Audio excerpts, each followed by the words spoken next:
Assalamualaikum warahmatullahi wabarakatuh. Waalaikumsalam warahmatullahi wabarakatuh. Alhamdulillahi rabbil alamin.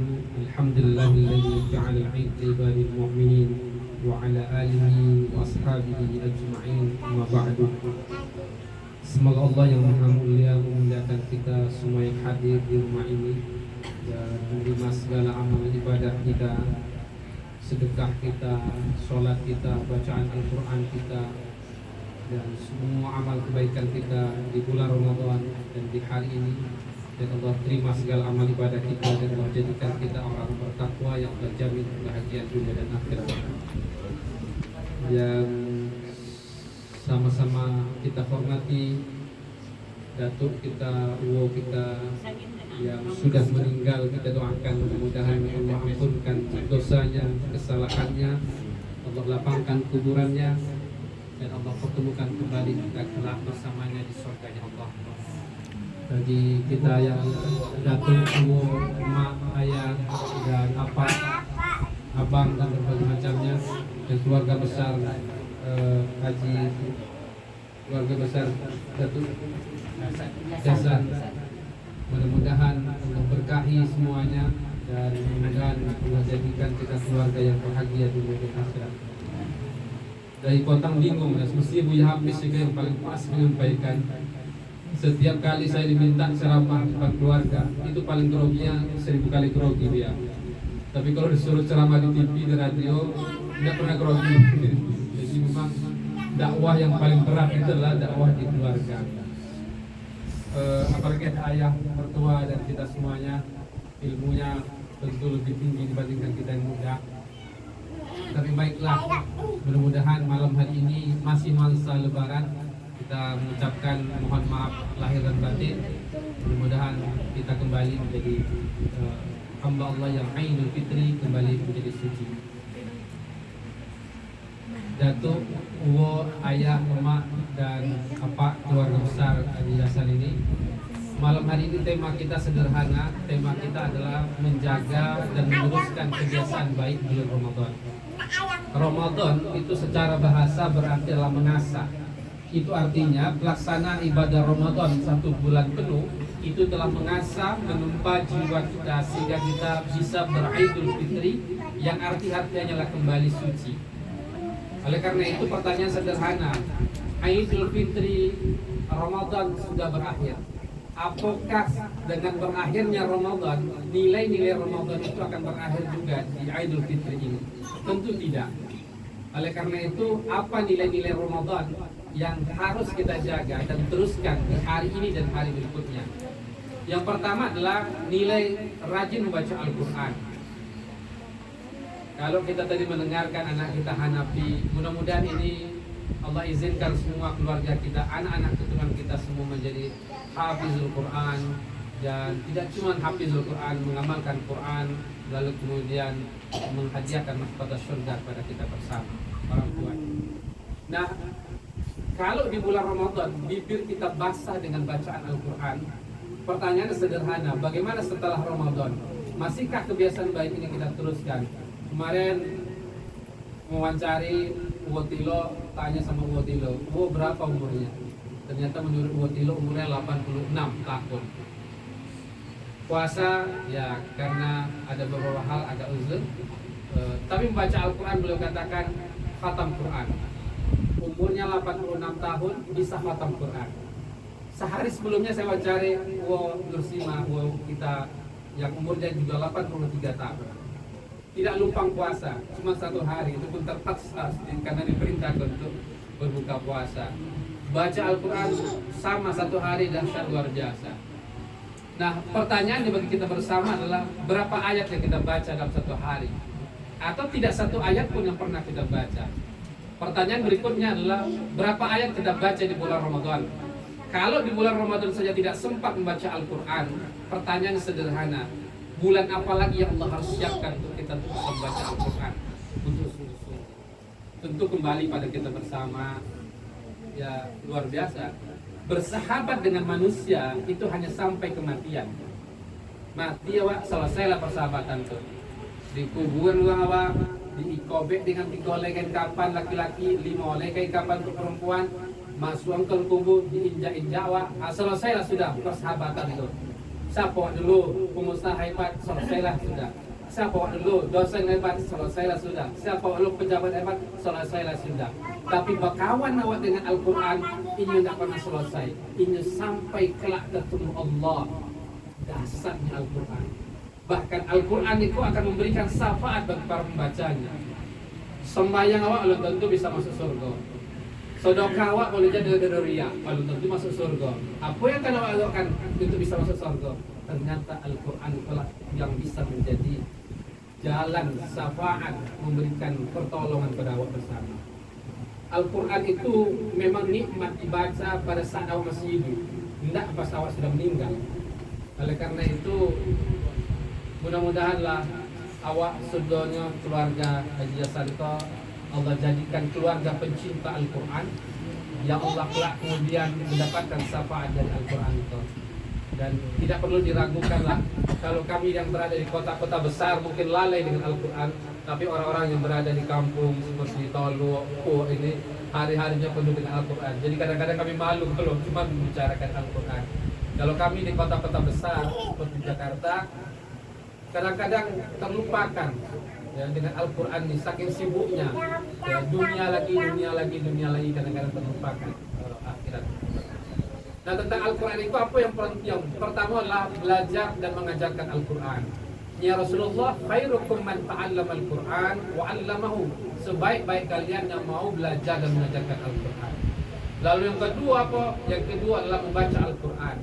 Ya Rasulullah, ummah yang tak pernah dibacakan Al-Quran kal makbarah, sama seperti kuburan. Nah, jadi kalau tidak ummah sobit contoh kuburan di Rasulullah, maka nauhiru buyutakum bi tilawatil Quran. Hiasilah ummah dengan bacaan Al-Quran. Yang ketiga, menghafal Al-Quran. Jadi kau dahsyat luar biasa. Ada ponak cito tahu dan citokan di TV maupun di radio. Ada sebuah keluarga pengusaha kayu di Jakarta. Namanya, ada seorang pengusaha kaya luar biasa di Jakarta. Setiap kali ada acara sekolah, tidak pernah mau datang, karena tidak pernah menguntungkan dia. Pokoknya bisnis. Sampailah tiba waktu ada namanya hari Father Day. Father Day itu hari ayah. Saudara ayah diundang datang ke sekolah, singkat cerita, karena ikut tak menguntungkan, ayah tak mau datang. Tapi dia orang amma memaksa, orang pedusi memaksa, pokoknya harus datanglah dengan cara terpaksa. Duduklah belakang sekali. Duduk belakang sekali. Tiba-tiba saudara anak-anak menampilkan keahlian masing-masing. Ada menampilkan gitar, pantomim. Tibalah anak bernama Umar Jaka menampilkan, namanya adalah tampilan bacaan Al-Quran. Disuang dada gurunya bernama Pak Umar. Ini Pak Umar baca amma yatasaalun 'anil naba'il 'azim, terus sampai akhir. Cukup. Ditanya lagi guru baca. Kenapa orang menampilkan bacaan Al-Quran di saat kawan-kawan menampilkan tampilan lain? Apa jawabnya anak tadi? Dan ingin menghadiahkan mahkota syurga untuk kedua orang tua tadi. Ayahnya yang belakang tadi tidak peduli dengan surga anaknya, bangkit dari topik duduk, dia maju ke depan, dia peluk anaknya yang erat-erat, dia sobek, wallahi nakku, engkau yang masih kecil sudah memikirkan surganya ayah dan amak. Tapi kami yang tua kok, yang siwi dan mencepi tidak pernah memikirkan surga. Wallahi demi Allah, mulai Yaiko dan Cewang guru ngaji terbaik. Masya Allah, luar biasa. Jadi belajarlah bagi awak saudara, mudah-mudahan kamu menjadi keluarga Al-Quran. Dan kalau Aiko mungkin awak terbata-bata mengajarkan Al-Quran, mungkin satu saat anak-anak juga terbata-bata melantunkan kematian awak. La ilaha illallah la ilaha illallah Muhammad Rasulullah ya. Dan mudah-mudahan awak saudanya. Yang keempat adalah yaitu mau memahami Al-Quran. 10 hari puasa pertama dan mewawancari namanya Profesor Quraish Shihab, seorang ahli tafsir. Jadi menurut Pak Profesor Quraish Shihab tidak cukup hanya menghafal Quran, tapi sampai tingkat yang berikutnya adalah memahami Al-Quran. Dan mudah-mudahan sampai ke tingkat yang paling tinggi adalah mengamalkan Al-Quran. Dan itu yang luar biasa. Suatu ketika ditanya sama Aisyah istri Rasulullah, bagaimana akhlaknya Rasulullah? Khuluqul Quran, akhlaknya Al-Quran. Nah, jadi bohong ya kadang-kadang hafal Al-Quran tapi akhlak awak. Nah, jadi itu luar biasa tantangan di zaman modern lagi. Nah, mudah-mudahan anak-anak awak tidak cukup hanya menghafal Quran, tapi akhlaknya juga mencerminkan akhlak Al-Quran. Nah, ama ayah, apa dan semuanya. Nah, ini yang harus kita jaga Tawi. Mudah-mudahan pengingat bagi kami dan keluarga dan awak saudaranya, mudah-mudahan itu menjadi pengingat bersama. Yang kedua, apa yang awak harus jaga Tawi? Yang kedua adalah yaitu sholat. Nah, sholat itu luar biasa. Kalau di bulan Ramadan awak rajin sembahyang, tidak hanya 5 waktu, tapi juga sholat tarawih dan sunnah-sunnah lainnya. Pertanyaan sederhana, bagaimana setelah Ramadan? Kan awak tahu kan sembahyang kok? Atau sampai jumpa Musoji, sampai jumpa tahun depan. Nah, kan tidak kira-kira tentu. Nah, tapi tidak jangan kadang-kadang awak lupa. Sehingga menarik bagi awak, dan sebenarnya pada dasarnya adalah ibu itu pada dasarnya hanyalah menanti waktu sembahyang dan waktu disembahyangkan, menanti waktu sholat dan disolatkan. Tiba-tiba lah datang waktu maghrib, tiba-tiba lah datang pula waktu isya, tiba-tiba lah datang pula waktu subuh, tiba-tiba lah datang pula waktu zuhur, asar, maghrib dia, tiba-tiba lah datang waktu awak disembahyangkan juga. Les panjang waktu itu, tidak panjang, singkat tulis. Ya, jadi ibu itu pada dasarnya hanyalah menanti waktu sembahyang dan waktu disembahyangkan juga awak dikobek orang awak disembahyangkan awak selesai sudah. Nah, oleh karena itu sempurnakanlah sembahyang, Allah sempurnakan rezeki awak. Di mana maksudnya? Maksudnya dan kaji di surat Toha 122. Di dalam surat Toha 122 itu diperintahkan oleh Allah, wa'mur ahlaka bis shalah, perintahkan keluargamu untuk salat. Wastabir, bersabarlah. Tidak perlu kalian tanya tentang rezeki. Allah, nahnu kami yang memberi rezeki, wal akibatu lit taqwa, karena kalian rajin sembahyang. Terbukti ada seorang pengusaha dulunya tukang las keliling-keliling di Jakarta itu masuk Cekong Umang. Lalu mobil dituli dia utamakan sholat dan selamat. Pabrik itu godang kini itu di Cikarang itu pabrik itulah tompek yang terbaik tempat sembahyang. Masya Allah luar biasa. Ya. Sodo-sodo infrastruktur baik itu pelabuhan, bandara termasuk Mandalika ini yang mojokan ini. Jadi memang luar biasa tentang sembahyang kok yang kadang-kadang kalau anggap sepele tapi luar biasa dahsyat dalam itu. Jagolah sembahyang, Allah jago ini kepada keluarga. Jadi semakin doke awak pada Allah, semakin doke pula Allah pada awak. Tapi Allahnya awak tinggalkan, awak akan kehilangan segala-galanya dari Allah. Tapi tentang sembahyang kau tak perlu ragukan ayah, habis ya, beragama setiap pagi bersuah di masjid dan keluarga orang awak, masya Allah luar biasa. Jadi wajar bisnis lancar, ya sembahyang lancar dan mudah-mudahan itu jago tauhid dan mudah-mudahan sampai kematian. Jadi jangan sampai sekali masuk masjid bukan untuk sembahyang tapi disembahyangkan ulang. Jangan sampai sekali masuk masjid bukan di belakang imam tapi di depan imam. Itu pertanda wal mati. Jadi luar biasa. Unggang wal mati itu ini berteriak-teriak yang diabadikan oleh Quran, ya. Ia tontu amalnya. Farji'na, kembalikan kami ke dunia. Apa kami minta? Na'malu salihan. Kami nak sembahyang walau serakaat. Atau apa ya awak masih hidup? Allahu Akbar, Allahu Akbar. Jangan bayangkan suara muazzin di masjid itu, suara datuk jangan tidak. Tapi bayangkan Allah memanggil awak. Ya jangan bayangkan suara datuk jam, tapi bayangkan suara Allah memanggil awak. Datanglah kalian ke masjid, umur kalian tinggal tadi. Datanglah ke masjid, umur kalian tinggal sejam lah. Datang ke masjid, wadankan baik rezeki, wadankan baik ilmu dan berbagai macamnya. Jadi bayangkanlah suara Allah. Jadi hanya 3 kali Allah memanggil awak dalam hidup kau. Panggilan pertama panggilan azan. Panggilan kedua panggilan oji. Apa awak jawab? Labbaik Allahumma labbaik. Kami penuhi panggilanmu ya Allah. Panggilan ketiga apa? Panggilan kematian. Nah, jadi panggilan pertama masih bisa pura-pura enggak dengar. Sibuk. Tapi galel lupa tapi berbagai macamnya. Panggilan kedua masih bisa pura-pura enggak mampu. Tidak PPOJ dan macam-macam. Panggilan ketiga masih bisa pura-pura. Tidak kan bisa pura-pura ya kan? Kalau ajalmu telah tiba, la yastakhiruna sa'atan wa la yastaqdimun. Tidak bisa diperpanjang, tidak bisa diperpendek. Nah, jadi 3 itulah kira-kira panggilan Allah. Nah, mudah-mudahan tentang sholat itu cuma 3 pesan Rasulullah itu. Pertama, waktu sembahyang. Waktu sembahyang terbaik adalah di awal waktu, bukan di akhir waktu. Yang kedua, cara sembahyang terbaik adalah caranya berjamaah, terutama bagi laki-laki yang diwajibkan. Lalu yang ketiga adalah tompek sembahyang terbaik adalah di masjid. Nah, tapi tentu ada pengecualian bagi perempuan. Nah, itulah 3 itu harus awak jago sampai akhir kematian. Nah, yang ketiga yang harus awak jago adalah tadi pertama adalah Al-Quran, yang kedua adalah sholat, dan yang ketiga adalah bersedekah. Nah, itu luar biasa. Jadi ciri orang bertakwa yang dilukiskan dalam surat Ali Imran 1-3 itu 3 dan 3 itu, cirinya adalah alladzina yunfiquna fis sarra wa dharra. Mereka gemar bersedekah dalam keadaan lapang maupun dalam keadaan sempit. Ya Allah, lapang kenapa kami disuruh bersedekah? Dia tambah kaya. Sempit kami, sori kami, kenapa disuruh bersedekah? Dia qalu dari kesulitan. Betapa hebat redaksi ayat Al-Quran itu. Jadi fis sarra wa dharra. Dia suruh bersedekah ketika kaya. Nah, kenapa ketika nak nawa? Dia mau sedekah, bogit kadang-kadang. Tapi disitulah kemudian Allah memberikan jalan qalu dari kesulitan itu. Nah, bapa balasana begitu banyak dalam surah Al-Baqarah. Masalul ladzina yunfiquna amwalahum fi sabilillah kamathali habba. Bersedekah jadi 7 dan 1, 7 kali lipat.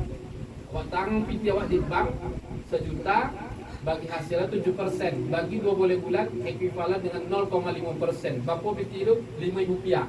Mana banyak Rp5.000 dengan 7 juta? Mana banyak 7 juta ya? Tapi mana bu ya, ada 7 juta tu dah nampak dah je kan? Anak sehat, tunggal rumah sehat, saudara sehat. Kalau sehat, awak bisa ke ladang. Kalau sehat, awak bisa buka kedai. Kalau sehat, awak bisa kantung.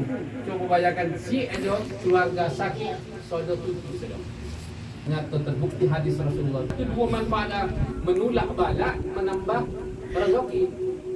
Di Jakarta tuh 2 bulan 3 bulan lalu terjadilah kebakaran godam namanya di Simpro. Sodo terpanggang, ada cik warteg terpanggang, kiri terpanggang, kanan terpanggang, belakang terpanggang. Logika api pasti terpanggang. Orang bertanya, apa sih kiatnya, apa sih rasio? Ternyata rasio sederhana. Di hari Jumat bersedekah nasi Jumat berkah. Itu jom malam itu. Masya Allah luar biasa. Di Kalimantan pernah dulu ada tabrakan maut yang sonjo lagi, mobil tronton tu. Saudara dapat mati saudara. Ada si sepeda Honda, ya, ndak mati, ndak usah.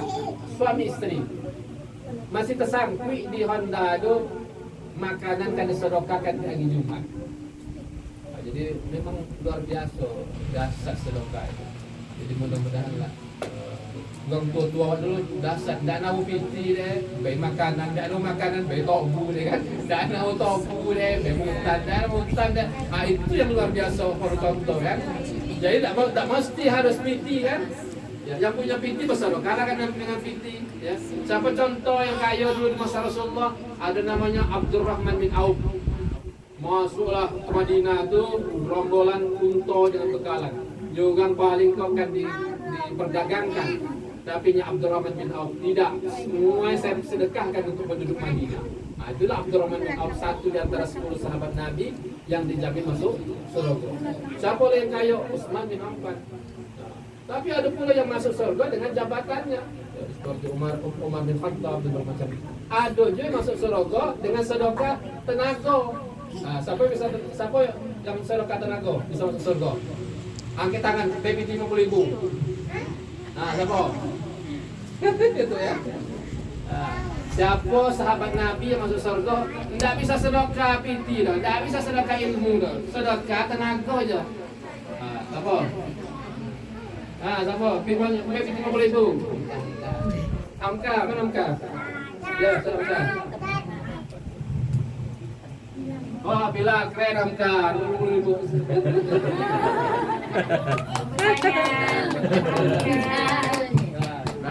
Anda marah. Jadi bocor nyampe tadi Bilal bin Rabah. Jadi jangan pernah iri hati awak. Ini bisa sedekah piti 1 juta, 50 juta.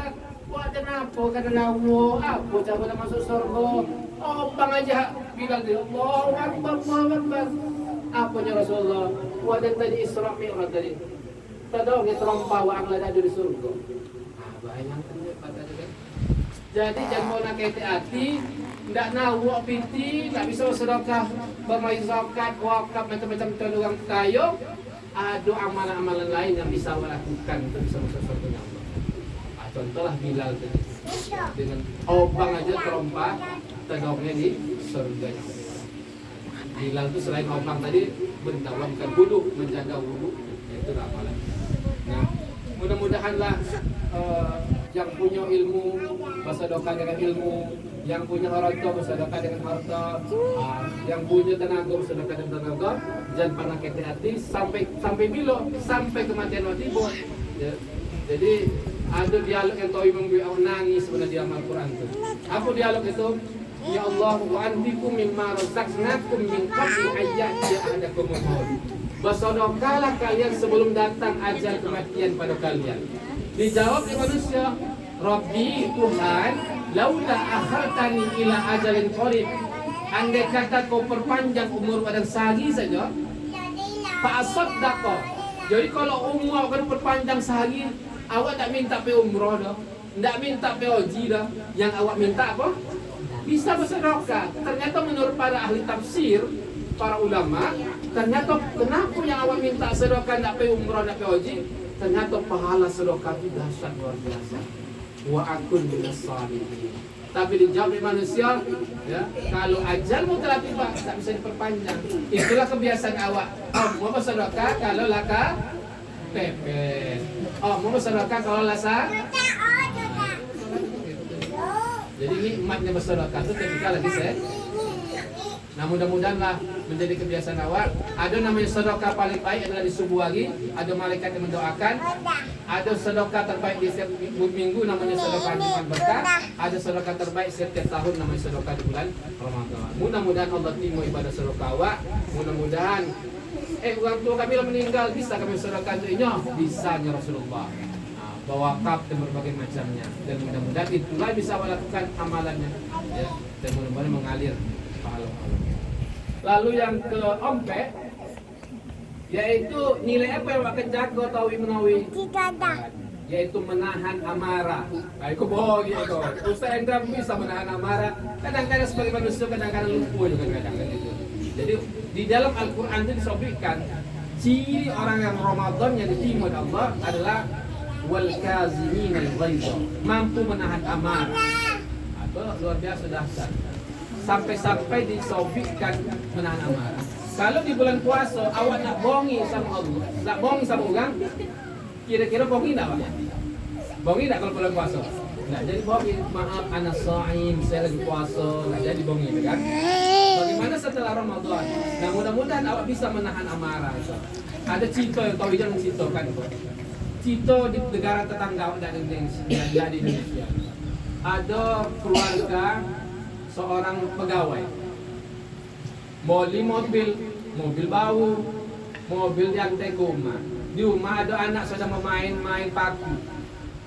Nampaklah mobil berkirim di dalam mobil olah lunas. Tiba-tiba anak tadi penasaran, diambil olah paku dia, dicoret-coret dari mobil bau kan. Baliklah aja dari pojok. Badan lapor deh, ya. Mobil belum lunas. Disambut anak. Ya, komai ya. Komai ya. Apa naknya? Tengok komai ya. Ancak tak lukisan banyak. Kira-kira apa yang terjadi sebagai awak sebagai manusia biasa gitu. Mobil lu lunas lagi kan? Oh lu pakai lo kan? Mobil bau. Apa kira-kira yang awak lakukan kira-kira sebagai manusia biasa? Apa Pak Subhan? Mobil bau beliau. Apa kira-kira yang kamu lakukan kira-kira? Ternyata sama manusia. Karena manusia itu nasia ya. Manusia itu berasal dari kata-kata nasia. Nasia itu lupa. Jadi jangan bohong kalau nggak ada orang lupa. Memang manusia itu lupa, sifatnya lupa. Nah, gitu kan. Lalu apa yang dia lakukan di ayahku tadi? Dia ambil dia ada bupet bunga, dokek mobil tadi. Dia ambil dia di obek dia ke tangan anak adik. Gitu. Ada duri lah di pot bunga cako. Singkat cerita malam lagi anak tadi angin panik dibawa ke dokter, dokter maaf pak, maaf bu, duri ko lah masuk ke tangan anak apa itu, tidak bisa disembuhkan deh, kan racun ko lah masuk. Ada cik kami berjalan kolu, apa jalan kolu, tangan anakku harus diamputasi, harus dikogek tangan anak, karena duri lah masuk, kalau tidak tuh anginnya tak hilang. Singkat cerita, diamputasi dikogek lah tangan anak ketek pada diri. Maka setelah anak kau siuman jago dari tangan lah dikogek tadi, nyo minta maaf sama ayah. Ya, maafkan dan ya. Dan lah membuat mobil ayah tergores-gores ya. Maafkan dan maaf. Cik permintaan dan maaf. Cik permintaan dan ya. Beliau nak banyak kembali tangan dan kau semula nak. Mobil mungkin bisa diboli, tangan anak tak bisa dibawa. Nah ini tentu pelajaran bagi awak sodo. Ustaz Hendra dan awak sodo sama-sama sodo saling makan. Kadang-kadang namanya manusia. Nah itu luar biasa. Sehingga di dalam Al-Quran itu ciri orang bertakwa itu wal kazimin al-ghaiz, mampu menahan amarah. Ya mudah-mudahan lah. Nah, kalau dulu itu contohnya itu, kalau kini mungkin tidak jalan itu kadang-kadang awak rebutan handphone kan sama anak, remote TV dan macam. Sama-sama kadang-kadang mudah-mudahan ya menjadi jalan kebaikan sama-sama lah. Tidak ada yang sempurna dalam hidup kau. Kami macam itu juga. Soal-soal mungkin ada yang terjadi dalam keluarga masing-masing. Tapi mudah-mudahan awak mudah-mudahan menjadi sempurna dan hari ke hari. Lalu yang berikutnya adalah nilai mau memaafkan kesalahan orang lain. Wal afina 'anil nas. Kau bohong pada dasarnya. Jadi menurut Al-Quran itu kata-kata ampun itulah memaafkan, itulah ampun itu menghapus. Hapus itu berarti tidak ada letak. Jadi ada ya. Pelaksanaan Ramadan itu telah menghapus semua dosa awal, tapi dosa kepada sesama manusia tidak. Tapi kan dong. Jangan sampai kalau selesai Idul Fitri tidak. Buat ada punya salah sama ayah yang minta maaf dan ya, mau semua biapi sama tujuh minta maaf dan baru terhapuskan. Jadi minta maaf ada tiga. Pertama adalah minta maaf. Yang kedua adalah memberi maaf. Yang ketiga adalah maafan. Nah, jadi tiga ya. Apa tadi? Minta maaf. Yang kedua memaafkan. Yang ketiga maaf-maafan. Minta maaf itu kalau salah, tahu kan maafkan dan ya. Jadi sifatnya Rasulullah itu biasakan lolo itu selalu memaafkan kesalahan orang lain. Karena lolo itu merupakan mati kecil. Sehingga awak mengatakan ahya biasa doanya Bismillahirrahmanirrahim ahya ya, hidup dan mati macam. Jadi itu luar biasa. Nah ternyata dari tiga itu yang paling hebatnya Rasulullah wal afina anis, memberi maaf. Kalau minta maaf biasa, yang paling hebat itu memberi maaf. Dan maafkan ini, itu yang luar biasa. Tapi memang bohong kadang-kadang. Dan maafkan, tapi ada orang sembahyang bersambing-sampingan, tapi tidak bercakap bertahun-tahun. Ada nggak itu? Kebayang, coba bayangkan segini dah ya. Umpama punya sifat dan ya, mati salah seorang di antara dua tu. Kemana kau kan minta maaf? Kemana kau minta maaf? Datang aku bukan lah. Tidak mungkin lah. Itulah yang itu Rasulullah mengajarkan sebelum lolok memberi maaf dan memaafkan itu. Karena ada tahun tu, orang tu paling mati tua pak, tidak. Dua mati muda.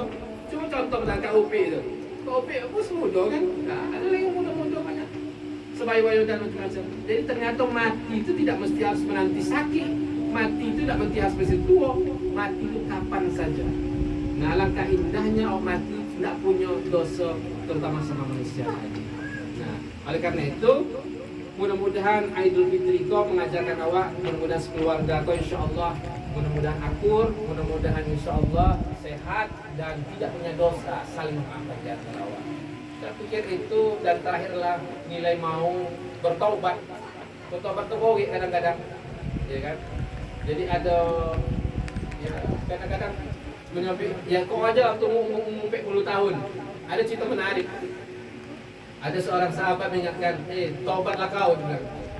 Kau datang kadang dia umur 40 tahun, ingatkan wajah dia.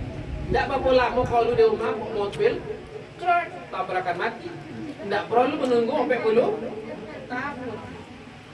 Nah, jadi ada 3 yang Allah rahasiakan tentang kematian awak tu. Tidak tentu di mana awak akan mati. Yang kedua tidak tentu ya bagaimana cara awak mati. Yang ketiga tidak tentu kapan awak mati. Kenapa 3 kau Allah rahasiakan? Jangan pernah awak menunda taubat dan pernah awak menunda beramal. Jadi mudah-mudahanlah awak mati itu awak berharapkan sudah bertaubat dalam keadaan iman Islam. Yang ketiga dalam keadaan husnul khotimah. Itulah doa awak habis sembahyang tauhid. Apa tadi? Mati dalam keadaan sudah bertaubat, dalam mati dalam keadaan beriman Islam. Jangan awak hina orang gini, nyok masih macam-macam. Bulu jadi kok pas matinya sudah bertaubat. Awak kini yang sudah bertaubat bergelimang maksiat. Jadi tidak perlu menghina apalagi macam-macam. Yang kedua, dalam keadaan iman Islam, ada orang kini beriman, pas mati tidak beriman kan? Banyak ada tuh, banyak artis macam-macam kan? Itu tidak beriman, susah itu. Yang ketiga tadi adalah dalam keadaan husnul khotimah. Ternyata menurut para sahabat, para ulama, Unggang itu meninggal sesuai kebiasaan ibu. Wah, itu menarik kan? Apa tadi? Unggang meninggal sesuai kebiasaan ibu. Wadah pohonan di Jakarta itu seorang penyair habis bahasa syair meninggal di rumah Ibu Khofifah Indar Parawansa itu. Pas jadi menteri itu, ada orang habis ngaji mati habis ngaji. Terakhir petang viral kan yang di medsos, ada ibu-ibu ketua majelis taklim habis memimpin zikir mati. Ada Mang Odet, mantan wali kota Bandung, nak pergi khutbah Jumat, mati. Ternyata mati itu tidak bisa diboli. Ternyata mati itu sesuai dengan kebiasaan. Kalau menggali cerita kopiah aja. Ulang kali, jangan mati. Tengah ngaji lagi. Ada puluh orang mati dalam keadaan maksiat. Nah, jadi tergantung kebiasaan itu. Jadi mudah-mudahan awak mati dalam keadaan husnul khatimah. Keluarga besar awak insyaallah Allah berkahi. Mudah-mudahan menjadi keluarga yang sakinah, mawaddah warahmah. Anak-anak keturunan awak menjadi anak keturunan menjadi ulama-ulama besar, menjadi ilmuwan besar, menjadi pengusaha-pengusaha besar yang saling mengayomi, yang saling menolong satu sama lain. Yang berpiti menolong yang tidak berpiti, yang tidak berpiti mendoakan yang berpiti. Dan setuju tu? Jadi yang berpiti membantu yang tidak berpiti, ya. Yang tidak berpiti mendoakan yang berpiti. Mudah-mudahan penuh keberkahan. Tapi kali ya, ada pertanyaan?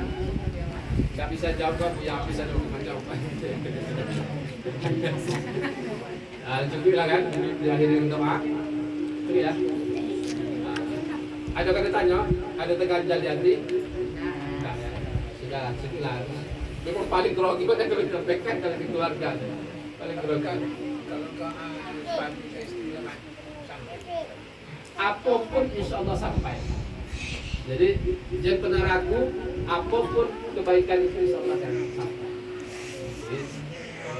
Ya, yang paling acak itu menawikan kebiasaan hidup udah meninggal tadi. Punya mak, wak, punya ayah, meninggal. Apa kebiasaan hidupnya dulu? Oh, pernah bersedekah untuk masalah atau weekend kebiasaan itu. Nah, jadi mudah-mudahan insya Allah menjadi keberkahan. Nah, begitu juga punya istri, punya suami, tawikan kebiasaan hidupnya itu insya Allah menjadi jariah, pahala yang terus mengalir. Jadi akan ada 3 jariah yang terus mengalir. Izamat tabnu Adam, kalau meninggal anak Adam itu keputih sodo, tidak bisa lain. Nak semayang tidak bisa semayang, nak ngaji tidak bisa ngaji, nak baca Quran tidak bisa baca Quran. Apa yang bisa agapkan lain? Yang harapkan cuma 3. Apa yang pertama? Yaitu sedekah jariah. Sedekah jariah itu dipahami oleh para ahli tafsir dengan wakaf. Nah, itulah nama dulu wakaf. Orang tua dulu ada nama wakaf apa namanya kuini, wakaf apa mangga, wakaf apa dulu, wakaf kambing kan? Tidak ada yang gini, tetap pahala ngalir tapi atau wayang apa tuan gitu.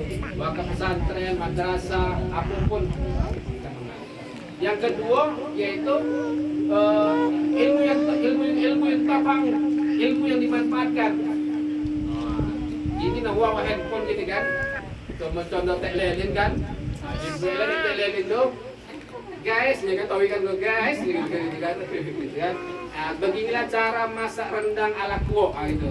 Di beda video tentu diposting ada di YouTube, ditonton orang di Amerika gitu, ditonton di orang di Saudi, ditonton orang di Jakarta. Kira-kira tak leleng kan pahala tak? Guysnya 100 cara memasang jilbab ala kampar ya gitu. Siapa yang tak pahalanya? Jadi handphone kau bermata dua, di satu sisi ada mudarat, tapi di satu sisi ada manfaat. Cara berkumpul limau di kampar, video pendek-pendek, insya-Allah bermanfaat. Cara menggali, cara membuat apa berbagai macamnya. Yuntabo. Oh, tak ada aku bisa ke dunia kau. Lekan mengalir buaya, mengalir tapi kalau postingan yang buat apa buat meninggal wak kira-kira. Siapa kan ngapi? Kebayang tu kan? Jadi itu sebenarnya. Yang ketiga adalah waladun saleh, anak saleh. Hadis itu menarik. Ternyata redaksi hadis itu tidak menyampaikan ibnun saleh, anak kandung dalam bahasa Arab itu ibnun kan? Tapi di sini redaksinya waladun, anak. Berarti boleh jadi anak angkat, ya, anak asuh. Ya, nah, ambil anak asuh, bayinya beasiswa macam-macam, awak sekolahkannya, atau anak abang atau anak adik meninggalnya, awak sekolahkannya, dapat tak pahalanya? Dapat pahalanya. Mudah-mudahan di keluarga awak yang mampu tadi menolong yang tak mampu, tadi mendoakan. Jadi luar biasa menjadi keluarga yang insya Allah. Nah, itulah kira-kira ucap dari kita. Ya. Mari sama-sama kita berdoa pada Allah. Satu kita doakan Datuk kita almarhum Datuk Jasan ya, dan Uwa Buyun dan anak-anak keturunannya semuanya sudah meninggal. Allah lapangkan kuburannya dan insya Allah Allah jadikan menjadi ahli surganya Allah. Yang masih hidup Allah mudahkan dalam berusaha dan Allah mudahkan dalam segala urusan. Yang belum haji Allah mudahkan untuk bisa berangkat haji. Yang belum berangkat umrah Allah izinkan bisa berangkat umrah. Yang belum punya rumah Allah izinkan punya rumah terbaik. Yang belum punya kendaraan Allah izinkan punya kendaraan. Yang masih punya hutang Allah berikan kemudahan untuk melunasi sebesar apapun hutangnya. Yang punya bisnis mudah-mudahan bisnisnya tumbuh dan berkembang. Allahumma salli ala sayyidina Muhammadin sayyidil awwalin wal akhirin. Allahumma ighfir lana dhunubana wa li walidina warhamna kama rabbana shaghira. Ya Rabb, ampunkanlah dosa kami ya Rabb. Dosa yang kami sengaja maupun dosa yang tidak kami sengaja. Dosa kecil maupun dosa besar kami ya Rabb. Allahumma ya Rabb, beri kami kesempatan untuk bisa bertaubat ya Rabb sebelum ajal kematian menghubungi kami ya Rabb. Kesempatan untuk bisa bertaubat sebelum tubuh kami bukan dengan kain kapan. Satu kebahagiaan dalam hidup kami ya Rabb. Sebelum kematian kami tiba, Engkau ampunkan semua dosa dan kesalahan kami. Allahumma